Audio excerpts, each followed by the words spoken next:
Silas, the entire council claims you siphoned my power to bring ruin to the world. Today, I'm doing God's work. I'm taking you down. In front of everyone, dressed in a white combat suit stained with blood, she pointed the ancient artifact, the Dawnbreaker blade, directly at the center of my forehead. I didn't dodge. When the beam of energy pierced my chest, I smiled. As my life force dissipated, she suddenly heard my final telepathic broadcast. "Stupid kid, I love you," she snapped. Elara stood opposite me, the blade humming with lethal light. Dawnbreaker was the ultimate weapon, designed to purge corruption. Right now, its tip was 3 inches from my throat. The wind whipped across the high-altitude platform of the summit, tearing at her clothes. Her suit was splattered with blood. Maybe hers, maybe from the guard she fought through to get to me. Her hair was a mess, strands plastered to her sweaty forehead, but her eyes were terrifyingly bright, locked onto mine. We were standing on the edge of the spire, the highest point of the citadel. This was where I used to teach her how to control her energy, overlooking the sea of clouds. Now, we were surrounded by a dark mass of people, representatives from the High Council, freelancers, and onlookers hungry for violence. Everyone held their breath, waiting for the finale of The Prodigy Executes the Traitor. I could hear the whispers behind me. Silas Vane, that monster, is finally getting what he deserves. Agent Elara is putting duty above family. She's a true hero. I heard he only recruited her to harvest the void entity sealed inside her. She'll keep it down. He might hear you. I heard it. I heard it all. I tilted my head, moving my gaze from Elara's white-knuckle grip on the hilt to her face. Her lips were pressed into a thin, pale line. Her eyes were red, maybe from the wind, maybe something else. "Mentor," she started, her voice raspy but steady. "The world says you took me in, trained me, and protected me solely for the dark energy dormant in my DNA. They say your kindness was a lie. The training was a lie. Taking bullets for me, that was a lie too. You were just fattening up the livestock for slaughter." With every sentence, the blade tip trembled. It was subtle, but I saw it. I smiled. I didn't speak, just corked the corner of my mouth. Elara inhaled sharply, her gaze sharpening as if to impale me. "You calculated everything, gained my trust, and then, right when I was reaching my awakening, you stole my power, crippled my core, and nearly killed me. You never loved me. You only loved the power inside me." She paused. "Now, you're the villain the whole world wants dead. And me?" She pulled a smile that looked more like a grimace. "I'm hailed as a hero, pushed up here to execute you in front of the cameras." "Silas," she asked, her voice so soft the wind nearly stole it, "is it true? Everything they say?" The silence was deafening. The clouds churned below. Everyone strained their ears, waiting for my confession. I looked at her for a long time. Long enough for the wind to seem to stop. Long enough for her knuckles to turn white. Then slowly I nodded. "Yeah," I said. "It's all true." Elara's eyes went empty, like a light bulb flickering and then popping. Darkness. Whatever struggle had been there, hope, doubt, denial, was gone. Just a black void remaining. Her hand steadied. The shaking stopped. "Okay," she breathed out. Light but heavy. "Okay." The Dawnbreaker blade began to pulse. A pure, blinding white light. The frequency of absolute justice. It was the weapon's failsafe, designed to eradicate dark matter. The glow intensified, reflecting on her pale face, making her look like a marble statue. "In that case," she looked up, eyes like ice, "today your student Elara Vance will balance the scales. I execute you here for the good of humanity." She moved. A streak of light tore through the air, screaming as it broke the sound barrier, aiming straight for my heart. No tricks, no hesitation. Just a direct, final strike.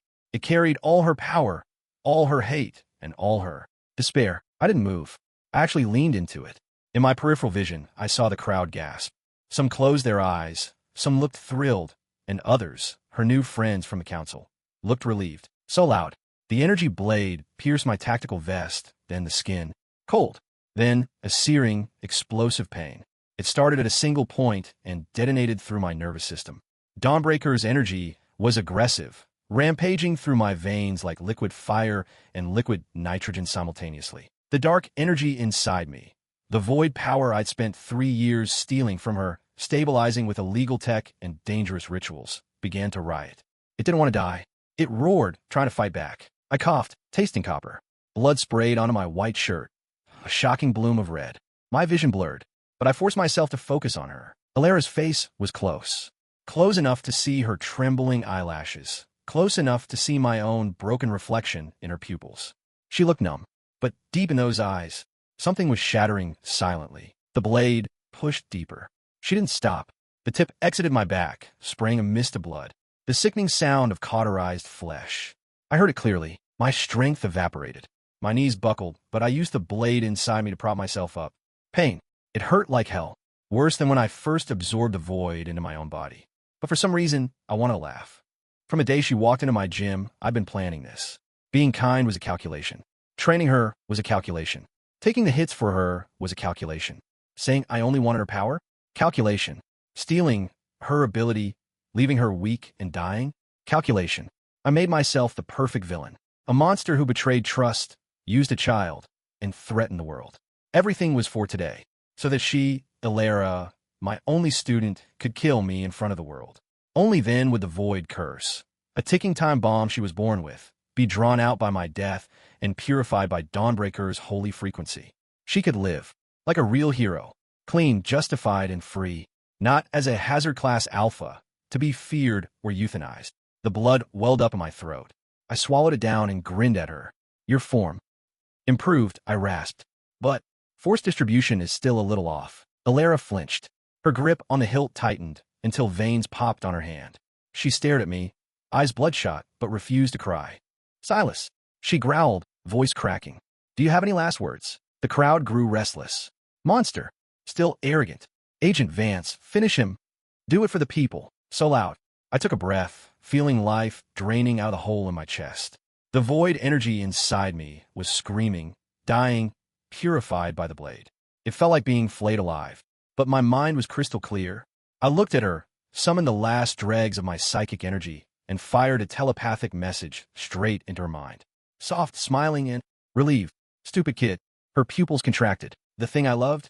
I watched her freeze, watched the storm of realization crash in her dead eyes. Was never your power. As the last of my strength failed and darkness swallowed me, I whispered the final words. Encrypted transmission, for her ears only. It was you, darkness, infinite darkness, and cold, like being thrown naked into deep space. Am I dead? The thought was interrupted by agony.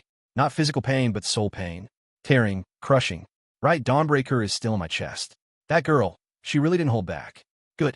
If she held back, the performance would have failed. The old foxes on the council wouldn't have bought it, and neither would the cosmic laws governing the curse. Drifting in the dark, fragmented memories forced their way in. 3 years ago, the summit, under the old pine tree. That was the first time I saw Lara. A skinny, scrappy kid wearing thrift store clothes, carrying a beaten-up backpack. She stood outside the security gate, eyes terrified but stubborn. She was looking up at the fog-covered headquarters. The security guard was waving her off. Beat it. Where do you come from, kid? You think you can just walk into the Citadel? You got a recommendation? A genetic marker test? You got nothing. Get lost. She bit her lip, silent, just standing her ground. I was coming back from a patrol. I almost ignored it. In this business, the weak get eaten. Happens 1,000 times a day. But just as I was about to bypass them, my sensors picked up something. She had something inside her.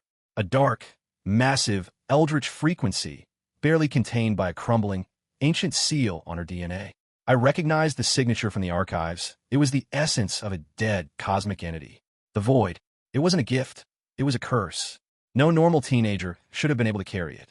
The seal would weaken as she aged, got emotional, or if she started training and channeling energy.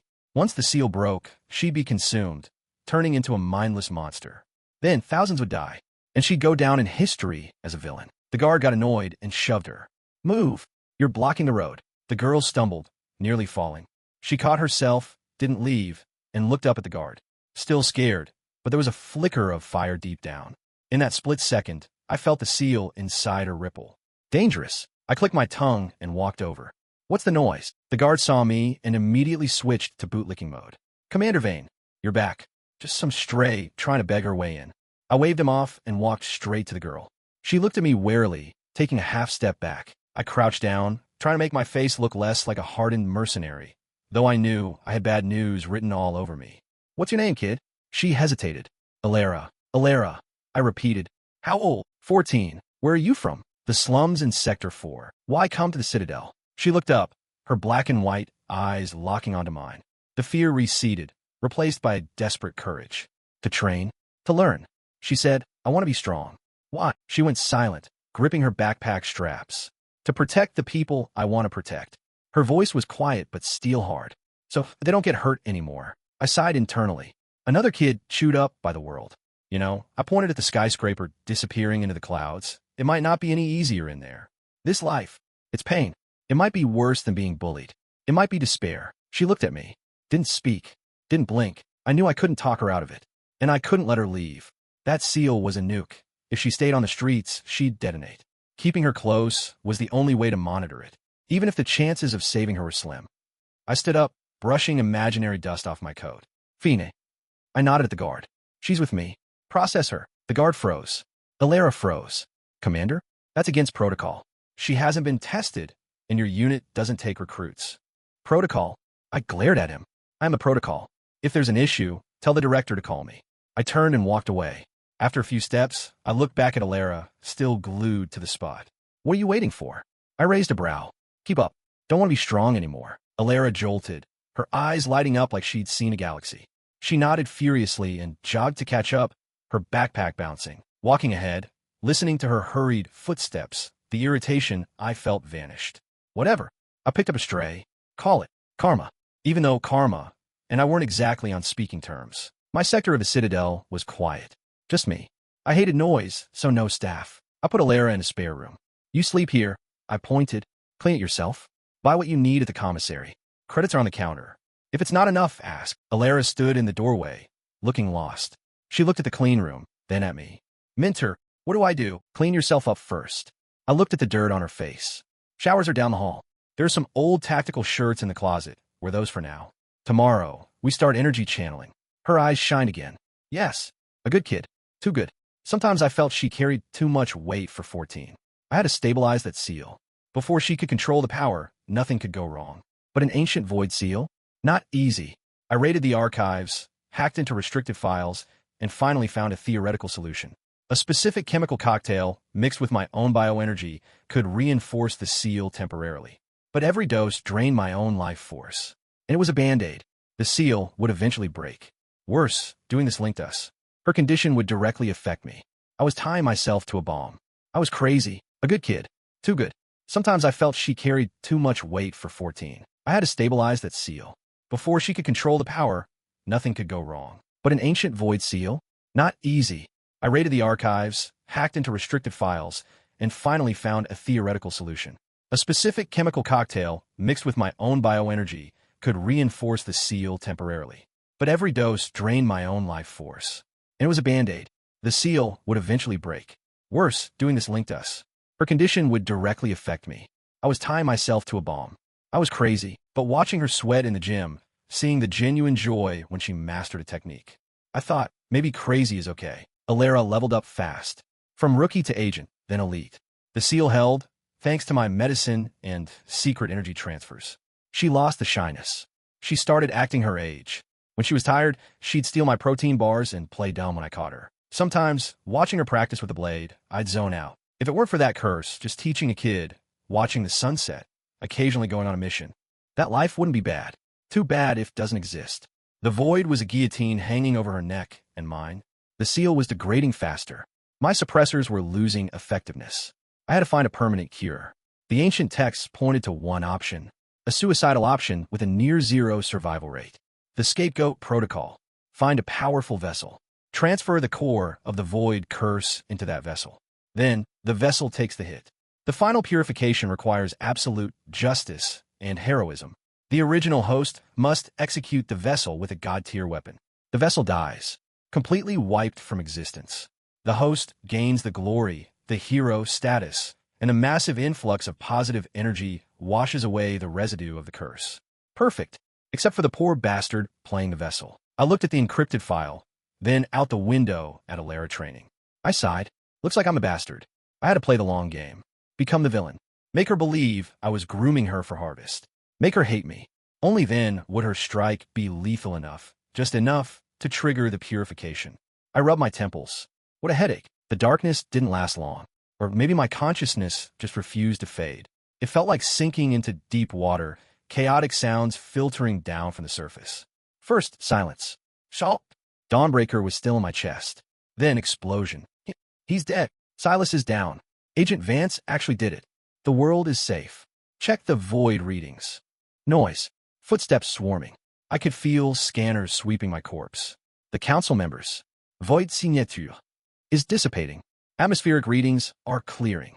The corruption is gone. Excellent. Agent Vance is the savior of humanity. The praise started, thick and fake. I wanted to laugh.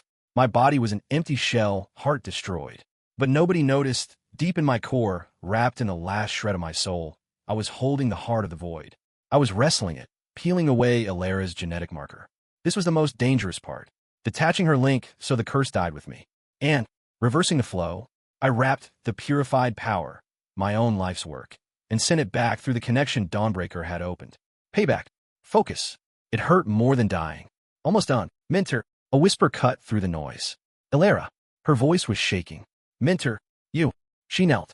I felt her presence, the smell of blood and tears. She was crying? Agent Vance, stay back, someone said. He's a monster. Don't waste tears. He used you. Elara ignored them. Her hand gripped the hilt of the blade, still in my chest. She didn't pull it out. What did you say? She whispered too low for the mics. That transmission. What did you say? Oh, she heard it. I wanted to repeat it, but I was out of juice. I pushed the last of my consciousness into the transfer. Go. Go. His brain activity is 0, a scientist announced. Wait, look at the energy readings. It happened. The core I detached, mixed with my own energy, surged back into her like a tidal wave. Simultaneously, because the villain was dead, the universe, or the metaphysical laws of this reality, dumped a massive karmic reward on her. Above the summit, the dark clouds tore open. A pillar of pure, golden light slammed down. Target, Elara. It's the ascension light. That much power? Impossible. The universe is rewarding her for killing the void host. The crowd went wild. The golden light enveloped Elara. Her power levels skyrocketed. The energy I sent back merged perfectly with the cosmic reward. Level 5. Level 8. Class S. Omega level. She was breaking every known limit. The pressure forced the council members to retreat. Elara looked confused, kneeling in the light, holding the sword in my corpse, feeling the terrifying power surging into her. No, this isn't right, she mumbled. The power, it came back, and more. This feels like his. She stared at my face. Silas, she screamed, a raw, broken sound. What did you do? Answer me. She tried to pull the sword out, but her hands shook too hard. Agent, focus, the director yelled. Absorb the energy. Don't let his ghost distract you. Elara didn't hear him. Tears streamed down her face, mixing with the blood. Transfer protocol. Scapegoat. She remembered the theory classes. You lied. You always lied. She understood. Too late. My consciousness was fading. Mission accomplished. Time to clock out. I was exhausted. Just as I let go. You think you can leave? A tearful, furious roar exploded in my fading mind.